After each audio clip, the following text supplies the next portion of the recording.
Fala pessoal, sejam muito bem-vindos ao curso preparatório para as principais certificações na área de privacidade e proteção de dados.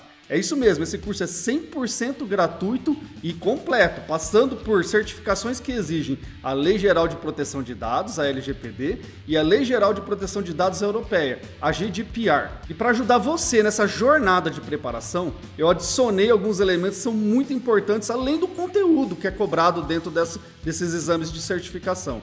Eu coloquei aqui para vocês mais de 90 exemplos que vão ajudar você nesse processo de assimilação e principalmente retenção do conhecimento para aplicação no momento da prova. E o segundo ponto importante é a correção de exercícios inéditos para você se preparar para os exames de certificação na área de privacidade e proteção de dados. E para finalizar, ainda temos um simulado, uma prova avaliativa da All Privacy. Ao final desse processo, se você for bem nessa prova, acertando 75% das questões, você também pode ter um certificado emitido aqui pela All Privacy. E se você acha que acabou, você pode fazer o download do material completo do curso aqui na descrição dos vídeos. Pessoal, é muito importante que esse tipo de conhecimento chegue a mais pessoas possíveis. Então, ajude-nos a compartilhar esse tipo de conhecimento e também deixa sempre aquele like e faça comentários e sugestões de novos conteúdos aqui para o canal. Vamos ao vídeo.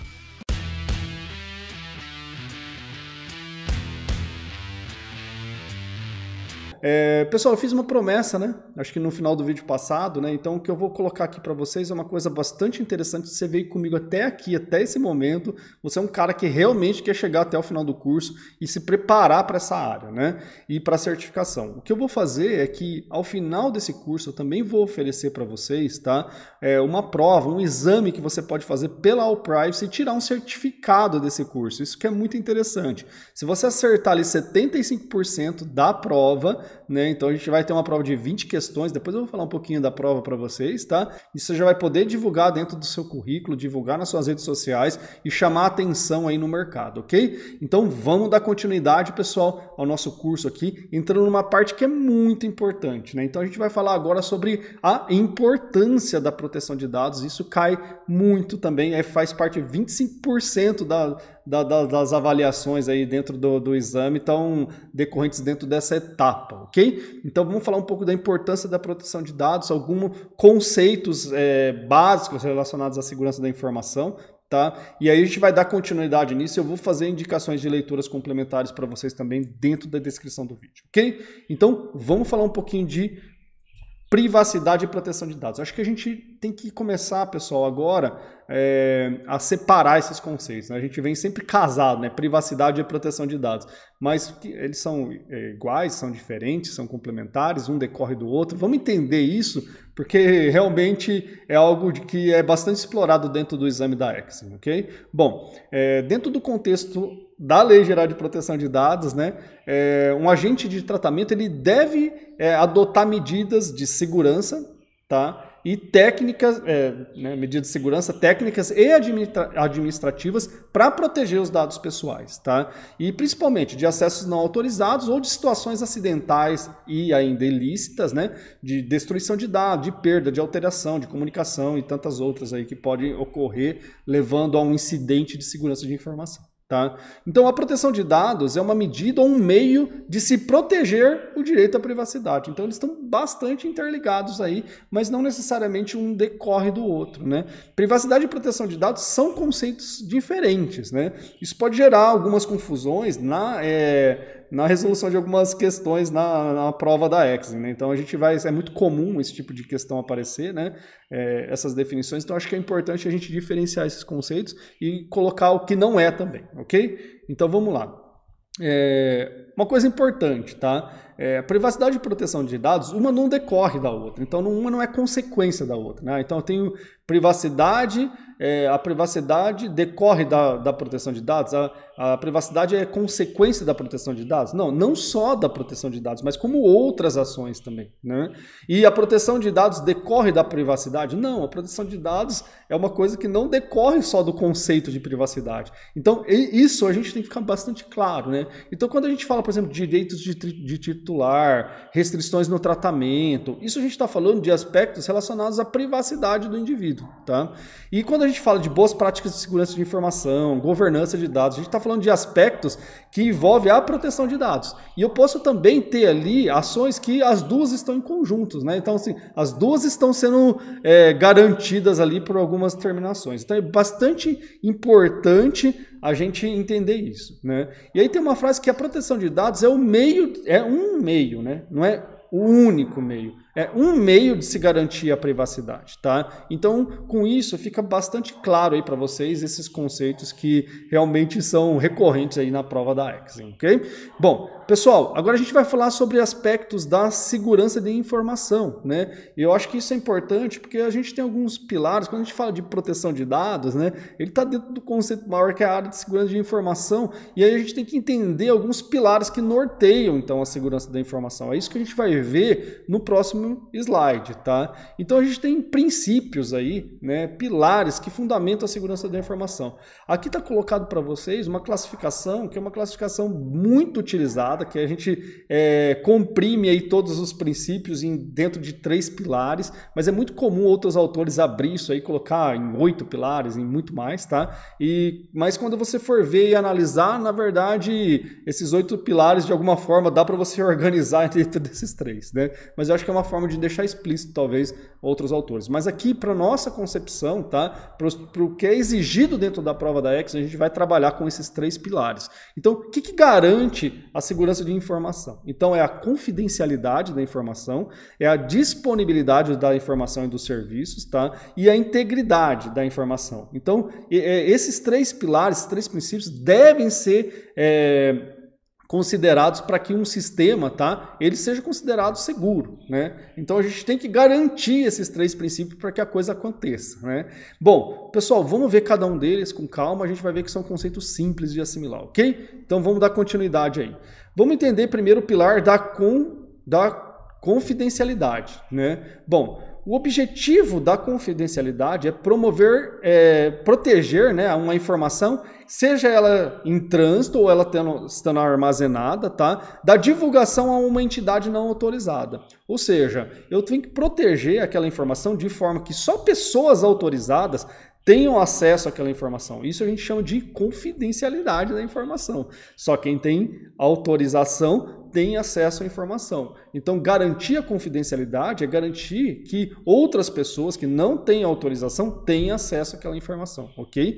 Então, o que é essa entidade não autorizada, né? O que significa uma entidade não autorizada tendo acesso à informação? Uma entidade aqui para a gente, pessoal, pode ser um usuário, né, uma pessoa, pode ser um processo, um software, um sistema. Uma entidade pode ser um computador, um equipamento. Então, quando eu falo de algo não autorizado, uma entidade não autorizada, significa que pode ser uma pessoa acessando, um software acessando, um equipamento acessando. Então, a gente tem que cobrir todos esses contextos, ok?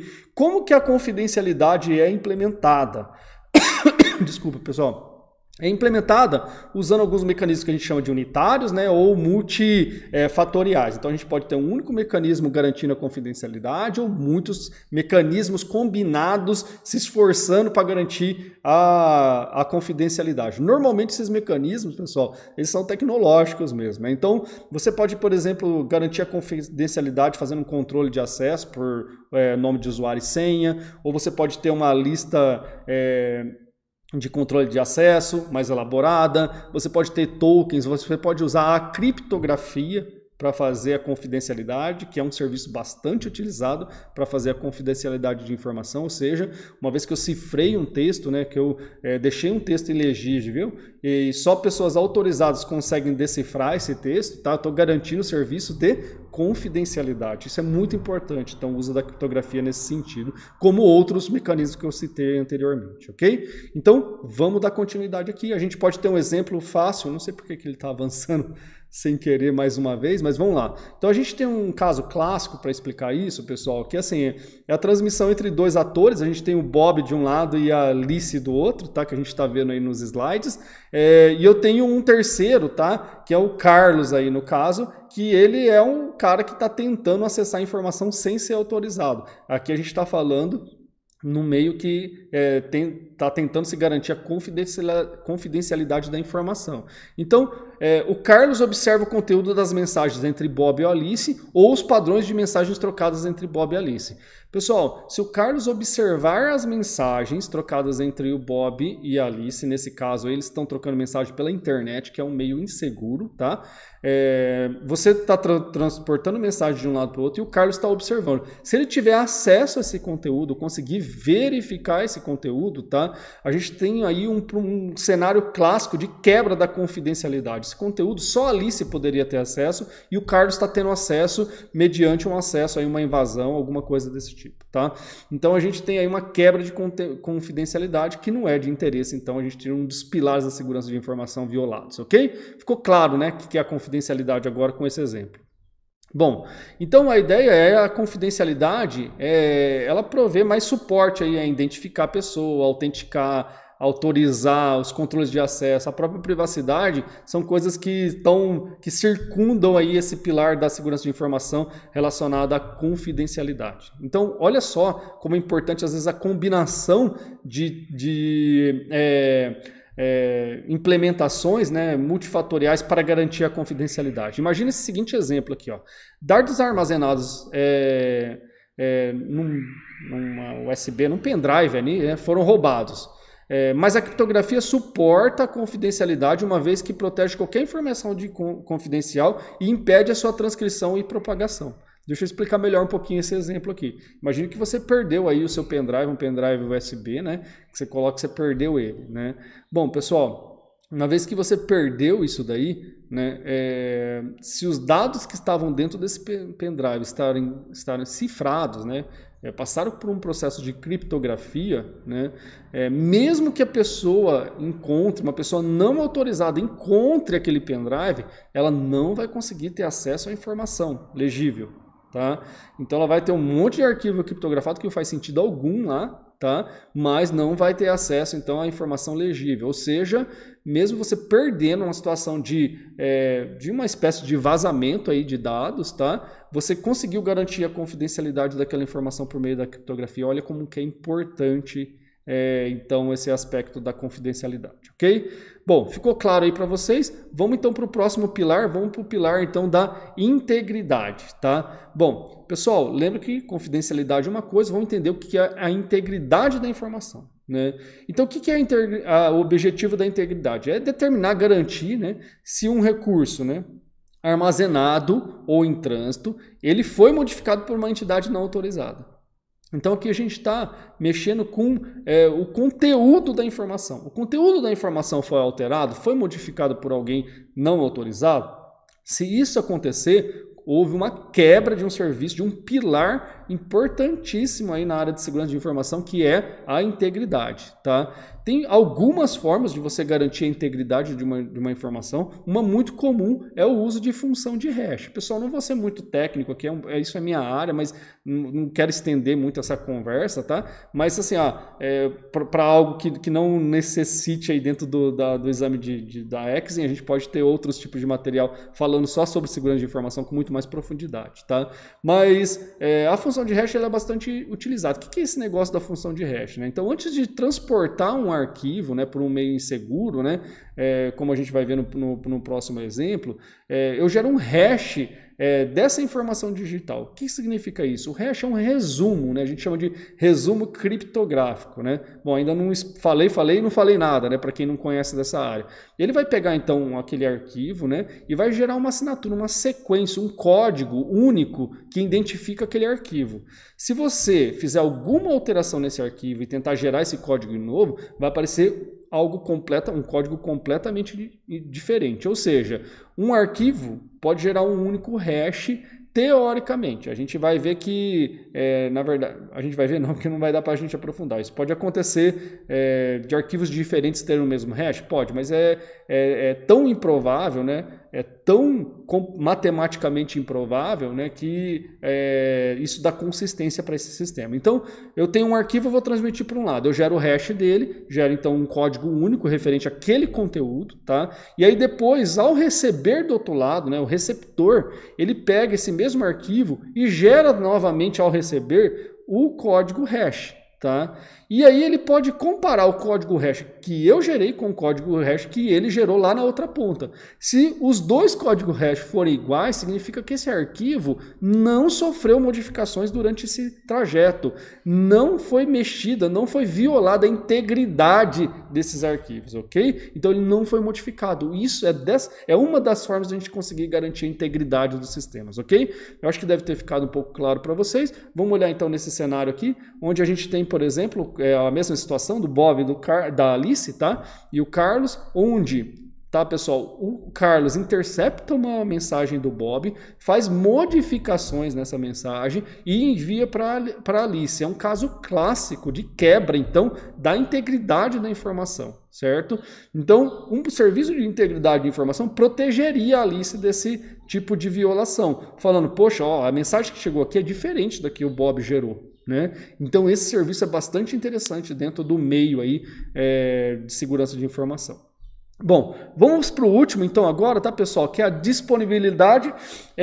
A disponibilidade nada mais é você conseguir garantir que aquelas informações ou os recursos ali tecnológicos eles estejam disponíveis para as entidades que estão querendo consumir aquela informação, né? Então é garantir que 24 horas por 7 aquela informação vai estar ali disponível ou a informação vai estar disponível no prazo ou no período que foi estabelecido, por exemplo, dentro de contratos ou acordos aí entre as entidades, ok? Então esse princípio, né, a gente pode garantir através de, por exemplo, ações como manutenção na parte de infraestrutura, patches de software, por exemplo, otimização, por exemplo, de rede, redundância da infraestrutura de TI, são formas de você garantir aí a infraestrutura de TI, garantir a disponibilidade da infraestrutura de tecnologia e da informação para todos os participantes dessa entidade, tá? Vamos lá, a gente pode ter alguns exemplos aqui, tá? Então eu posso, por exemplo, nesse cenário, ter hardware dedicado que possa fazer isso. A gente está falando de infraestrutura de TI mesmo, tá, gente? Hardware que possa, por exemplo, garantir que essa inatividade, ou se não acesso, ou instabilidade em sistemas ou contra ação, por exemplo, maliciosa, elas sejam contornadas, tá? A gente também pode pensar, né, e deve pensar em planos de ação contra ameaças e causas de desastres naturais. Então, tudo bem, eu tenho um serviço lá, um servidor onde está o cadastro de todos os meus clientes e de repente se por causa de uma enchente eu perco todos esses registros. Então a disponibilidade tem que ser garantida, é um dos pilares da segurança de informação. No exemplo 85 a gente tem uma empresa de TI, após sofrer a danificação, por exemplo, de um HD no seu servidor principal, resolveu investir numa tecnologia de RAID que nada mais é, gente, da gente duplicar então as possibilidades de armazenamento de dados. Se uma não está disponível, tem a disponibilidade em outra, né? Da mesma informação, isso garante essa redundância, garante a disponibilidade aí como serviço, ok?